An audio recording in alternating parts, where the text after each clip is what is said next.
Welcome back, everyone. I am absolutely thrilled you're here for today's explainer. Have you ever looked at a jar of simple chemical powders and wondered, what physically separates this stuff from a living, breathing human being? Well, the breathtaking answer lies entirely in the microscopic realm of structural biochemistry. Today, we're going to explore how mere handfuls of elements come together to form the exact 3D molecular structures that power every single heartbeat, every thought, and every metabolic pathway in your body. Because biology, at its core, is really just chemistry in action. Here's our roadmap for today's session. We'll start with the foundations of biochemistry, then move into elements and electron rules. After that, we'll cover chemical bonds and hybridization, followed by polarity and hydrogen bonds. Then we'll get into molecular geometry and isomerism, and finally, wrap it all up with an architectural summary. Let's dive right in. All right, part one, foundations of biochemistry.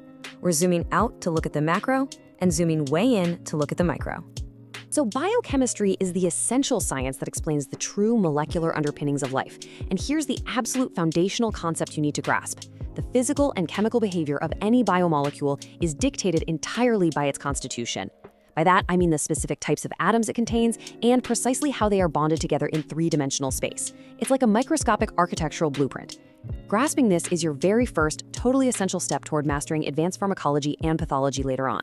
Moving right along to Section 2, Elements and Electron Rules. These are the literal building blocks of life. It's kind of wild to think about the sheer concentration of life's ingredients. Over 99% of animal body mass is constructed from just 4 primary macroelements. We're talking hydrogen, oxygen, carbon, and nitrogen. Together, they form the reactive core of pretty much all organic biomolecules. But hey, don't count out the trace elements. Transition metals like iron, zinc, and copper might be trace, but they are completely indispensable. Take iron, for example. It's the absolute essential core for oxygen transport in your hemoglobin. Without it, the whole system shuts down. Now, before we get lost in complex spatial orbitals, we need a firm anchor. The golden rule of chemical bonding, the one that governs everything, is the Octet rule. It states that maximum atomic stability occurs when an atom's outermost shell contains exactly 8 electrons. This single rule drives almost all electron-seeking behavior in biology. It's basically the universe's way of seeking balance. So how does this play out? Well, electrons occupy distinct spatial states known as s, p, and d orbitals. Carbon, for instance, desperately needs exactly 4 more electrons to complete its octet. This desperation drives it to form 4 covalent bonds, making it the ultimate versatile backbone of biology.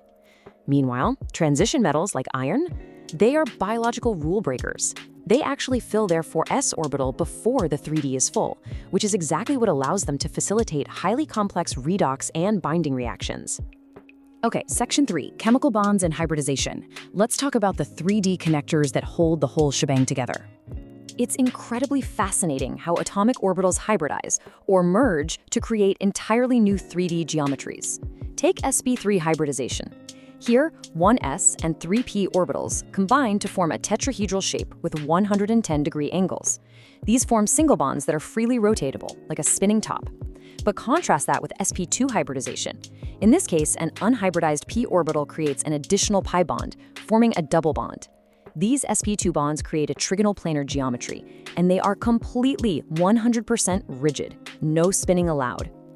Now it gets even cooler when we zoom out to look at extended networks. In a lot of biomolecules that have multiple double bonds, the pi electrons aren't just stuck between 2 atoms. Instead, they're shared across an extended, overlapping electron cloud. We call this resonance. These delocalized pi electrons dramatically stabilize molecules, and when a system is highly extended, it can actually absorb visible light. This is exactly what creates colorful biological compounds, like the vibrant carotenoids you see in plants, or that oxygen-carrying heme group that makes our blood red. To really understand this, biochemists use different visual models for different reasons. The classic ball and stick model is perfect for mapping out exact spatial structures and bond angles. It's clean, it's clear. But remember, biology operates in real physical space. That's why we rely heavily on the space-filling van der Waals model. It shows the true physical volume and bulk of a molecule. And visualizing this exact 3D shape, that is the precise mechanism scientists use to design life-saving antiviral medications. They literally have to find the right molecular puzzle piece to fit the lock. Moving into Section 4, Polarity and Hydrogen Bonds. Think of this as molecular magnetism. let's consider the concept of electronegativity. It's basically the tendency of an atom to attract electrons. Oxygen is the most strongly electronegative major biological element. It's super greedy for electrons. So when it bonds with carbon, those shared electrons are fiercely drawn toward the oxygen, which polarizes the bond. These partial positive and negative charges act like tiny magnets. They strictly determine how molecules attract one another, and they literally dictate cellular receptor binding. And that brings us to the absolute, undisputed heavyweight champion of non-covalent interactions, the hydrogen bond. This happens when a hydrogen atom, covalently bonded to an electronegative donor, interacts with a free electron pair of an acceptor nearby. Now, individually, these bonds are pretty weak, but they occur in massive, interconnected numbers.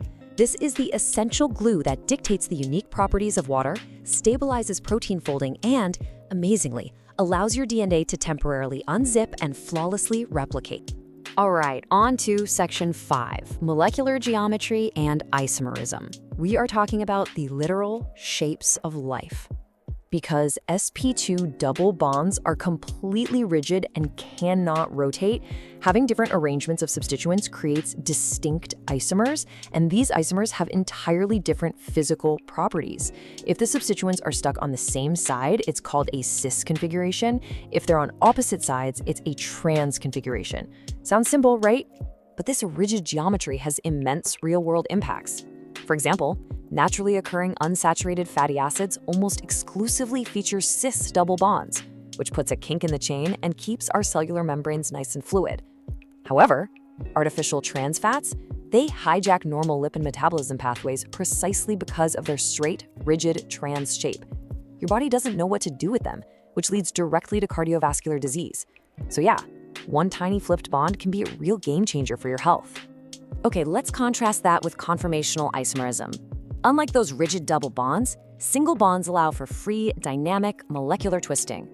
Molecules will naturally twist and bend to minimize atomic repulsion. They want to be comfortable. In massive, biologically active proteins, these chains must fold and lock into well-defined, functional, native conformations. If a single bond fails to lock into its proper native shape, the entire protein misfolds.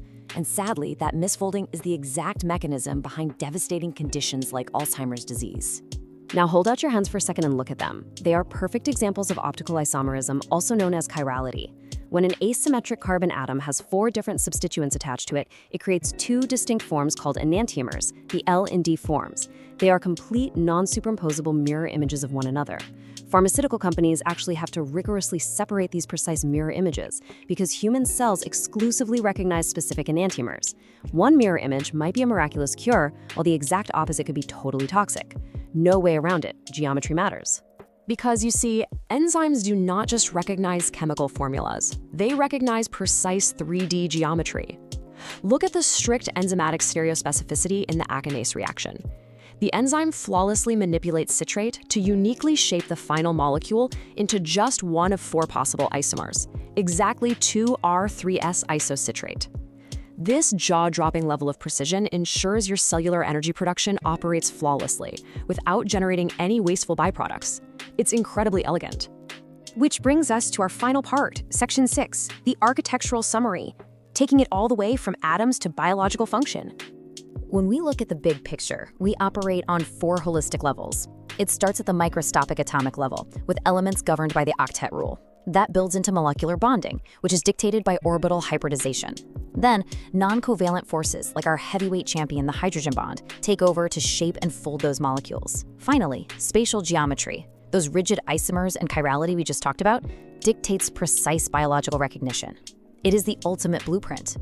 And mastering this exact structural biochemistry blueprint, it isn't just some abstract academic exercise. Understanding these levels, from the octet rule driving electron seeking, all the way up to the 3D arrangement driving stereospecific metabolism, is exactly what empowers us to design better pharmaceutical drugs. It allows us to truly comprehend the sheer, staggering beauty of biological design. Which brings me to a final, somewhat provocative thought I'd like to leave you with today.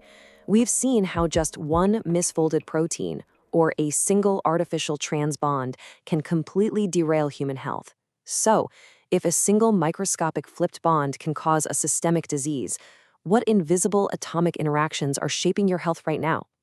Think about it. Thank you so much for joining me on this deep dive into the chemical machinery constantly operating within you. Until next time, keep marveling at the microscopic world.